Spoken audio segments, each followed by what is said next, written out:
پہلے ہے محاورے کی تعریف۔ محاورے گفتگو یا عبارت کی خوبصورتی اور دلچسپی میں اضافہ کرتے ہیں۔ ان کی وجہ سے بات کا مطلب خوب واضح ہو جاتا ہے، لیکن محاوروں کا مطلب ان کے اصلی اور حقیقی معنوں میں نہیں لیا جاتا۔ یعنی محاورے جو ہیں وہ گفتگو یا عبارت کی خوبصورتی میں اور دلچسپی میں اضافہ کرتے ہیں۔ جب ہم محاورات استعمال کرتے ہیں تو اس سے بات کا مطلب خوب واضح ہو جاتا ہے، لیکن محاوروں کا مطلب ان کے اصلی اور حقیقی معنوں میں نہیں لیا جاتا۔ جی بچوں، محاورے کی تعریف کے بعد اب ہم آتے ہیں محاورے کسے کہتے ہیں۔ آپ کو اپنی سلائیڈ پہ یہ نظر آ رہا ہے اس کا۔ محاورے عام بول چال میں شامل ایسے الفاظ ہوتے ہیں جو اپنے اصلی معنی کے بجائے مختلف معنی میں استعمال ہوتے ہیں اور حقیقی معنی کے بجائے کچھ اور معنی دیں۔ مثال کے طور پر 9 2 11 ہونا، 9 2 11 ہونا۔ اس کے لفظی معنی تو یہ ہیں کہ 9 جمع 2 یعنی 9 + 2، 9 جمع 2 11 ہوتے ہیں، لیکن محاورے میں 9 2 11 ہونے کا مطلب ہے بھاگ جانا۔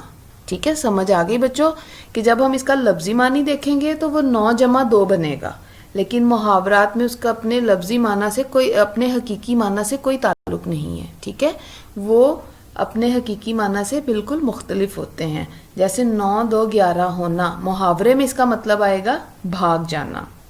اسی طرح محاورے میں کسی طرح کی کمی بیشی یا تبدیلی ممکن نہیں۔ ہم اپنے طور پر اس میں نہ تو کوئی کمی کر سکتے ہیں، نہ اس میں کوئی بیشی۔ کمی بیشی یعنی نہ تو ہم کم کر سکتے ہیں کسی چیز کو، نہ زیادہ کر سکتے ہیں، نہ ہی ہم اس میں کسی طرح کی کوئی تبدیلی کر سکتے ہیں۔ مثال کے طور پر آگ لگانا، آگ لگانا کی جگہ ہم آتش لگانا نہیں بول سکتے۔ آگ اور آتش کا معنی ایک ہی ہے، لیکن جب ہم محاورے میں لکھیں گے اگر آگ لگانا ہے تو وہ آگ لگانا ہی آئے گا، وہ آتش لگانا نہیں آئے گا۔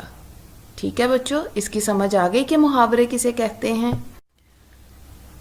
جی بچوں، نیکسٹ ہے محاورے کی پہچان، کہ ہم محاورے کو کیسے پہچان سکتے ہیں، کیا اس میں کون سی ایسی چیز ہے جس سے ہمیں پتہ چل جائے یہ محاورہ ہے۔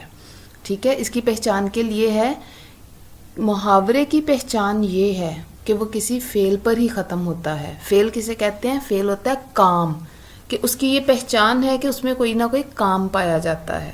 ٹھیک ہے، وہ کسی نہ کسی فعل پر ہی ختم ہوتا ہے۔ یا دوسری طرف ہم یہ بھی کہہ سکتے ہیں کہ محاورے کے آخر میں نون الف نہ آتا ہے، یہ اس کی پہچان ہے کہ یا تو وہ کسی فعل پر ختم ہوتا ہے یا پھر اس کے اینڈ میں نون الف نہ آتا ہے۔ جیسے مثال کے طور پر باغ باغ ہونا، آ گیا نا؟ اب باغ باغ ہونا، خوش ہو جانا، بہت خوش ہونا۔ یہ کام بھی ہے کہ وہ خوش ہوا، وہ کسی وجہ سے خوش ہو سکتا ہے۔ جیسے امتحان میں اچھے نمبر لے کر اس کا دل باغ باغ ہو گیا، یا اس کے والدین باغ باغ ہو گئے۔ ٹھیک ہے، بہت خوش ہو گئے۔ اب ہونا، نون الف نہ، یہ بھی ظاہر کرتا ہے کہ یہ محاورہ ہے۔ چکما دینا یعنی دھوکہ دینا۔ ٹھیک ہے، اس میں بھی کام ہے کہ ایک نے دوسرے کو چکما دے دیا، کہ چکما دے کر اس کی رقم ہتھیا لی۔ اس کے بعد ہے آب آب ہونا، آب آب ہونا، شرمندہ ہونا، سخت شرمندہ ہونا۔ اب اس میں بھی کیا ہے، کیا فعل ہے اس میں؟ آب آب ہونا، یہ فعل بھی ہے اور نون الف نا سے آپ کو پتا چل رہا ہے کہ یہ محاورہ ہے۔ شرمندہ ہونا، ٹھیک ہے، کہ جیسے امتحان میں فیل ہو کر وہ سب کے سامنے آب آب ہو گیا، یا اس کی چوری کا راز جب سب کے سامنے عیاں ہوا تو وہ آب آب ہو گیا۔ اس طریقے سے یہ محاورے کو آپ پہچان سکتے ہو۔ امید ہے کہ آپ کو اس کی سمجھ آئی ہوگی۔ جی بچوں، اب ہم آتے ہیں محاورات کی مشق کی طرف، یعنی محاورات کی مشق کرنا، مشق یعنی بار بار اس کو سمجھنا، پڑھنا، اس کے مطلب جاننا اور پھر ان کو جملوں میں استعمال کرنا، کیونکہ جتنی زیادہ آپ محاورات کی مشق کریں گے اتنا ہی آپ محاورات کا صحیح استعمال سیکھ جائیں گے۔ آپ کو محاورات کی مشق سے پتہ چل جائے گا کہ آپ نے محاورات کا جملوں میں کس طریقے سے استعمال کرنا ہے۔ مشق کے لیے یہاں پر کچھ محاورات اور ان کا استعمال بتایا گیا ہے، اور آپ بچوں کی سہولت کے لیے ان کے معنی بھی بتائے گئے ہیں تاکہ آپ سب محاورات کو جملوں میں صحیح طور پر استعمال کر سکیں۔ میں محاورات بولوں گی، اس کے مطلب میں نے سلائیڈ پہ آپ لوگوں کو نظر آ رہے ہیں، اور میں ان کا جملوں میں استعمال بولتی جاؤں گی، آپ اس کو سمجھ لینا۔ پہلا محاورہ ہے آنکھیں بچھانا، اسی کے نیچے اس کا معنی ہے خاطر مدارت کرنا۔ آنکھیں بچھانا خاطر مدارت کرنا۔ اچھے لوگ گھر آئے مہمان کے لیے آنکھیں بچھا دیتے ہیں، یعنی ان کی بہت زیادہ خاطر تواضع کرتے ہیں، خاطر مدارت کرتے ہیں۔ ٹھیک ہے، سمجھ آ گئی، اس کا معنی بھی سمجھ آ گیا اور اس کا جملہ بھی کہ کیسے آپ نے بنانا ہے۔ اب اگلا ہے اپنا سا منہ لے کر رہ جانا، یعنی شرمندہ ہونا، معنی ہے اس کا شرمندہ ہو جانا۔ علی نے احمد کے اعتراضات کا ایسا جواب دیا کہ وہ اپنا سا منہ لے کر رہ گیا۔ ٹھیک ہے بچوں، یا تمہاری حرکتوں کی وجہ سے میں اپنا سا منہ لے کر رہ گیا۔ اس طرح آپ نے جملوں کا، جب آپ کو اس کے معنی اچھی طرح آ جائیں گے تو آپ اس کا جملوں میں استعمال بھی صحیح سیکھ جاؤ گے۔ اب اگلا ہے پول کھلنا۔ پول کھلنا، راز ظاہر ہونا۔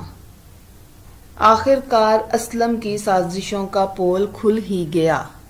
ٹھیک ہے، کہ وہ دوسروں کے لیے سازشیں کر رہا تھا کہ آخر ایک دن ایسا آیا کہ اس کا پول کھل گیا۔ بات کا بتنگڑ بنانا، یعنی اب بتنگڑ سے بات کو بڑھا چڑھا کر بیان کرنا، یعنی اتنی بات نہیں ہونی جتنی بات بتا دینا۔